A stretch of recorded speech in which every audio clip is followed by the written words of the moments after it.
I'm your host, Askia Robertson. And I'm Corey Gatling. And welcome to Built from Scrubs. This is our very first episode for our podcast. And within this episode, we want to give you guys a glimpse into our life to tell you who we are and how we got started. Yes, this is a podcast that's long been in the making. We have been dialysis nurses, technicians for several years, and we have watched over the past couple of months, years, so many things come up in the community for dialysis patients and technicians, staff, and we just want to use this podcast as an avenue to get some information out to patients and the people in the community, because we want to make our patients' lives better, and that is pretty much the goal of this podcast. Not just patients, but everybody who is affected by someone who is on dialysis or have kidney failure, which can include family members. Yes. You know, it takes a big toll on family members, and usually when a patient is on dialysis, the stress of the family members is not really thought about. So this is education for patients and families as well. Yes, that is a very good point, because honestly, it is a huge situation for patients, and it is almost as if the whole family who supporting the patient that is on dialysis, everybody is involved. Everybody's support system, everybody got to put their 2 cents, so to speak, into taking care of these patients. And also as staff as well, you know, after a couple months of seeing patients, we are actually becoming family members for patients, and we have become a support system for patients. Yep. And this podcast is exactly for that. You know, we want to provide as much education, support as we can. We know people have questions, people have concerns. This is a life-altering condition for a lot of patients, and we just want to make sure that we can help support those patients and with our podcast. And I want people that's listening to not just think, hey, they're only talking about people with kidney failure. There are a lot of things that leads to kidney failure that a lot of people is walking around, sometimes don't even know they have it. But, you know, if you got diabetes, if you got high blood pressure, what else? Those are two major ones, right? Factors, yeah, so this podcast is also for you. It doesn't necessarily mean you have to be on dialysis, but we just want to educate everybody on things that can lead to kidney failure. Not so much dialysis, but kidney failure. Exactly. And people always have understood that high blood pressure is one of the silent killers. Yep. And that is a leading factor for people eventually end up on dialysis. But a lot of times we don't have those discussions. People don't take medication. People don't talk about these things with their families. One thing I have noticed since I've been a nurse is that there are places where you might walk into a clinic and you might have cousins, aunts, uncles, an entire generation on dialysis. And those are things that they may have discussed with each other, may have not discussed with each other, but I think those are things that we need to focus on and talk about and say, hey, look, you know, grandma was on dialysis, uncle was on dialysis. How can we prevent these type of situations for the rest of the family? But we are seeing a lot of those situations, especially down south. I'm from North Carolina, and I see it every day. Family members, cousins, aunts, and uncles is rampant. Yeah. So, all right. So, what inspired you to become a nurse? Oh my goodness. Okay. So let's start off saying that when I was looking to be a nurse, my mother said men should not be nurses. She gave me this long spiel about men should not be nurses. They don't need to be looking at women undressed, and it's just not a good thing for men. And so what happened was I decided, hey, let me just do another thing. So I said, let's look into radiology. So I started looking into radiology. I studied different things I wanted to do, but my heart was always set on nursing. I felt like that was important for me.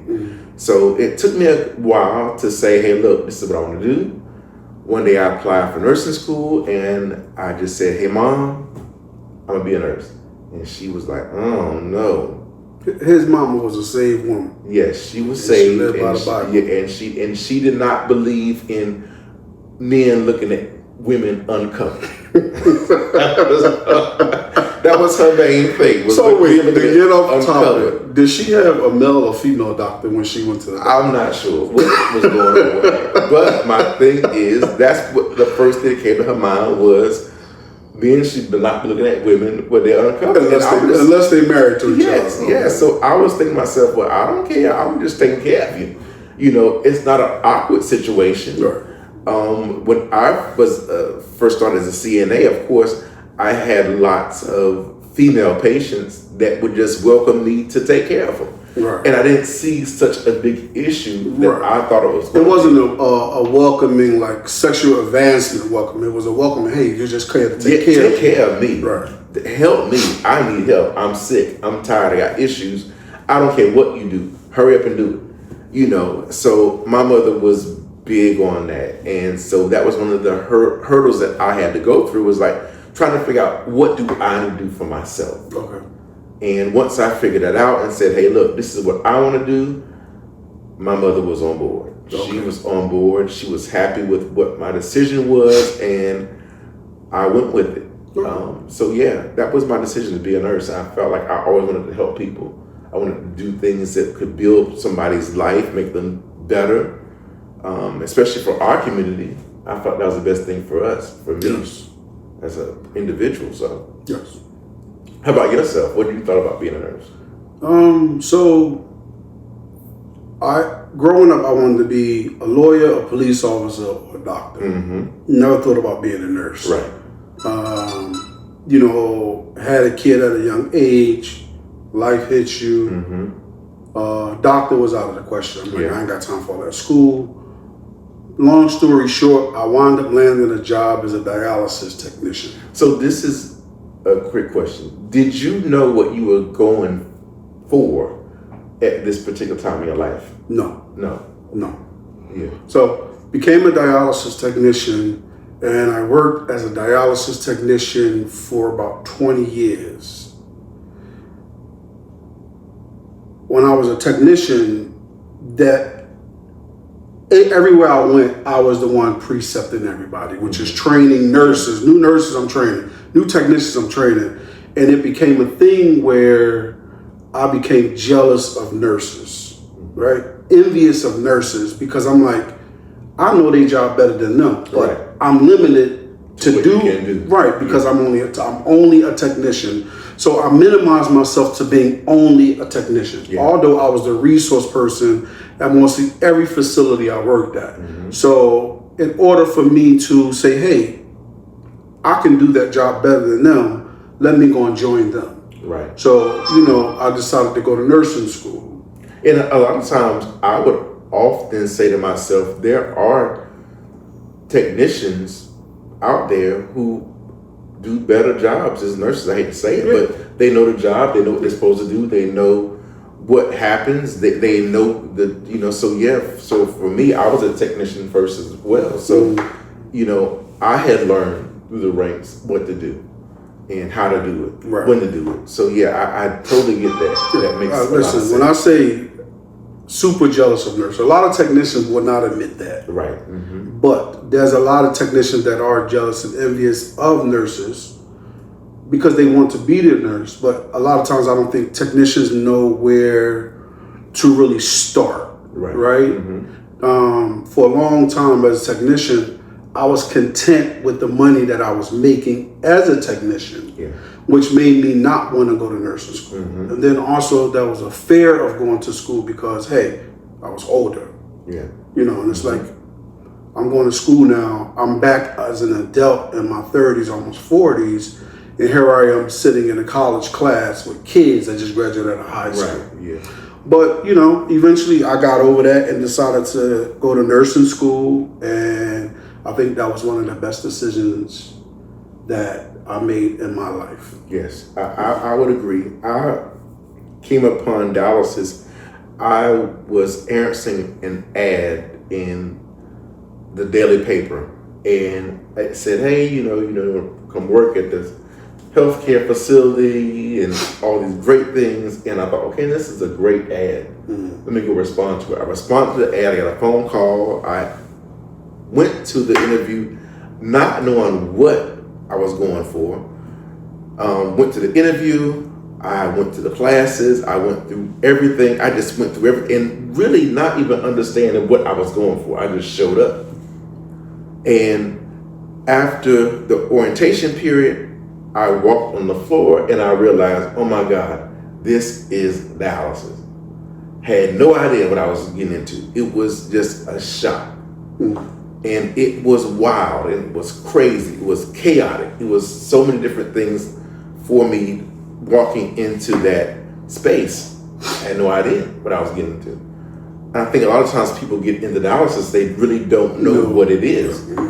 I know a lot of times people come to me and say, oh, dialysis, you just sitting there, this, that, and the third. But they have no clue that dialysis is a beast. It is a wild beast. It's the patients, it's staff, it's... The crazy thing is, when you go from working outpatient dialysis to working in a hospital, a lot of nurses in the hospital think that dialysis nurses are lazy. They think dialysis nurses don't do anything.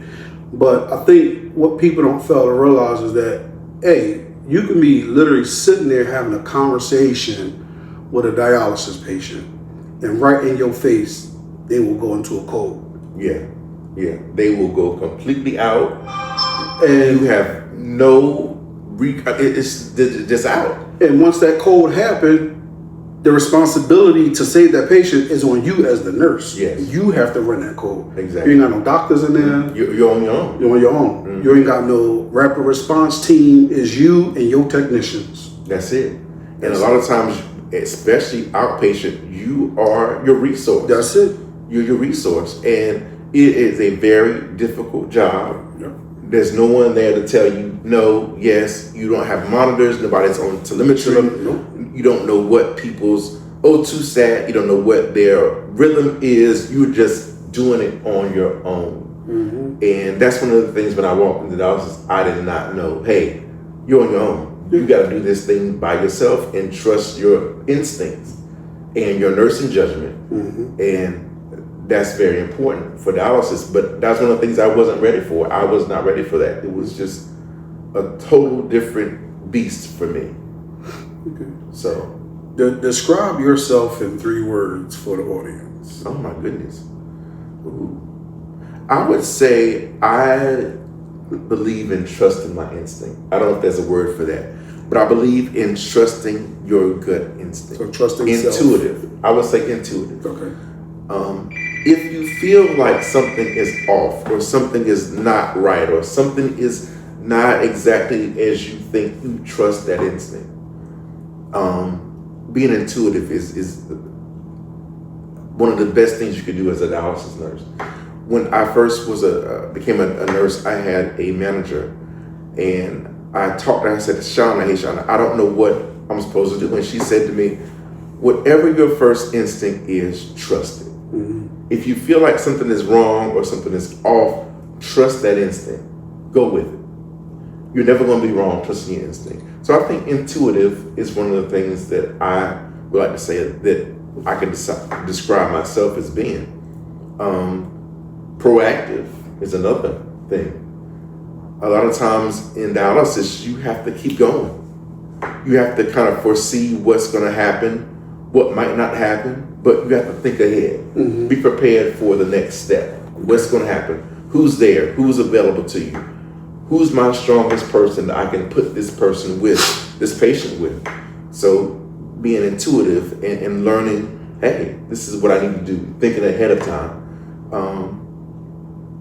But I can only think of 2 at the moment, but those are 2 of the strongest things that I can say that I've learned since being a dialysis nurse and a technician for years. What do you think that your strongest assets are? That wasn't the question. What was the question? It was describe yourself in 3 words. Well, I had 2 words, and I had 2 words: intuitive and proactive. Okay. I have nothing left after that. All right. Okay. What are yours? So for me, I would say for myself, I am a very caring person. I am very, very passionate about the work that I do and what I put into it. Right. And a third one, I would say I am a little aggressive, not in a mean way or a bad way, but when it comes to patients' needs, I am aggressive with other staff members. If I feel like they're lacking, I'm on top of them. You know, sometimes with trying to get things from the doctor, I am aggressive with my messaging because it's like, hey, I need this now. Yes. I don't need it 10 minutes from now. I need it right now. So although it's aggressive, I think that I have built a rapport with my coworkers, including doctors, where they understand like, hey, no, he's not being mean with it. He's just wanting to make sure his patients are taken care of how they are supposed to be taken care of. So I like what you said. It's great. Would you describe yourself as a dialysis bully? because we have shots fired. Have lots of dialysis bullies. Okay. And how would you describe that? When I was a technician, you was a bully. I was a bully. Yes. And it wasn't that, like I just explained, my aggression now, it was a mean and nasty aggression. Yeah. Because it was one of those things like, hey, I know more than all of y'all in here. And y'all gonna do what the hell I tell y'all to do. Exactly. And if y'all don't do as I say, then we're gonna have problems. Right. Which is one of the reasons why when I first met you, didn't nobody like you. Didn't nobody like you. Everybody hated you. You was on the top of the list of the worst people at that clinic. So, but I was that part of? But although that was the truth and I knew it, I didn't care. You know, and again, I can go back to what I said, that my way of being like that was for the betterment of the facility that I worked at, and it was for the betterment of patient care, right? Because although they hated me, they did. If they needed a needle fix, they came to me. Right. If they needed a machine fix and Biomed wasn't there, they came and asked me. If they didn't know how to do something, every nurses, technician, even management came to me and asked me. Yes. So I built up this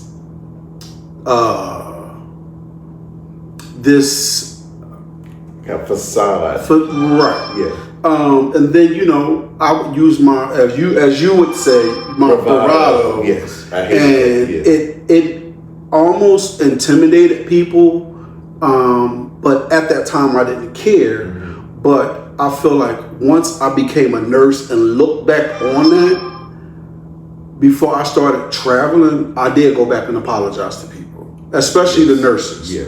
Because, you know, I didn't have to be like that for the staff to do better. Right. But when management allow you to, management use me for that too. Of course. Management will call me and say, hey, Ski, the staff ain't doing this. And here I come out the manager office. Right. Yeah. Right? Yeah. So, you know, but I think towards the ending of us being at that facility, everybody started to like me. Because they started seeing. They absolutely hated you. I think with me, when I got into nursing school, that's when I started to change. So it was almost like every semester, one of those layers fell off. And that was something new about me that was likable. I do want to talk about that. I do, because one of the things that we get into with dialysis is we have these great technicians, They've been there for years and years and years. I was a technician for a long time, and they know what's supposed to be done. They know things, and they have input, and they have great instinct, but they're not nurses. Right. And there's this conflict at times between nurses and technicians. And a lot of times you have new nurses that come to a clinic. They have no idea what's going on. The techs know, but it's this big back and forth thing. Right. How would you say you navigated that, becoming from a technician to a nurse? Say that one more time. Like, how did you navigate from that, being a technician, knowing what was going on, to becoming a nurse? How did you navigate that? Because I felt like for me, because I was a technician first and then became a nurse, when I became a nurse, there was no conflict between myself and the technicians, because I understood what they went through at work, right? And because I understood their job and how important their job was. Not saying that a nurse's job wasn't important, but 95% of the work done in outpatient dialysis is the technician. Yes. So for me, that was kind of easy. But what it did was it says that, hey, you can have a little more respect for the nurses now, right? You are a nurse, and you want technicians to respect you, right? Even if you leave this particular facility and go to another facility, you want that respect, right? So I always made it my business as a nurse when I was working in dialysis to tell the technicians, hey, I can be your resource, I can help you. Right? I was you before. So I can cannulate, I can prime a machine, I can do whatever you need me to do as a nurse. But I also need you to do it as a technician. Exactly. Because technicians get very lazy when they know they have a nurse that would do that job. Because all of a sudden they can't do. Right. So I don't even know if we can get into that today. Not today, because that's going to be a whole. But we have been through that, because I think both of us have been technicians, right? And we've learned what to do, how to do it, get them on, get them off, let's go home type of situation, right? You know. So, but that's a whole other situation. But I want to go back to me learning the dialysis myself. I had no idea what I was getting into. Okay. I had no idea. It really, honestly, God, truth, I didn't even know what dialysis was. I was 24 years old. I walked into a unit and I thought, oh my goodness, what is going on? I didn't know what we were doing. I was completely shocked by what was going on. And I just ran into it. The first couple of weeks that I was there, you know, I had to learn how to keep busy.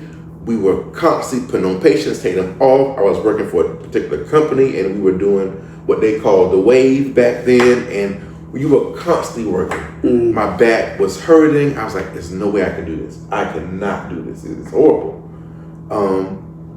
But I fell in love with it. You know, although I had issues and, you know, it was busy and it was like nothing I've ever done in my life, I fell in love with it. Okay. Most I fell in love with the people. One of the big things with dialysis is you see the same people all the time. Every day. Monday, Wednesday, Friday, Tuesday, Thursday, Saturday. You see the same people over and over again. And honestly, I would see those people more than I saw my own family. You know, it was like I saw their families, their cousins. I knew more about them than sometimes I knew my own family. You know, so that was a big thing with dialysis. I just became so familiar with it, so familiar with the people, and so familiar with their life and what they needed and their issues. And it was just something that I kind of had to fall in love with over time. If you like the video just watched, don't forget to hit the like and subscribe button to all of our social handles: TikTok, Instagram, YouTube, Facebook, and X at Built by Scrubs Podcast. See you next time.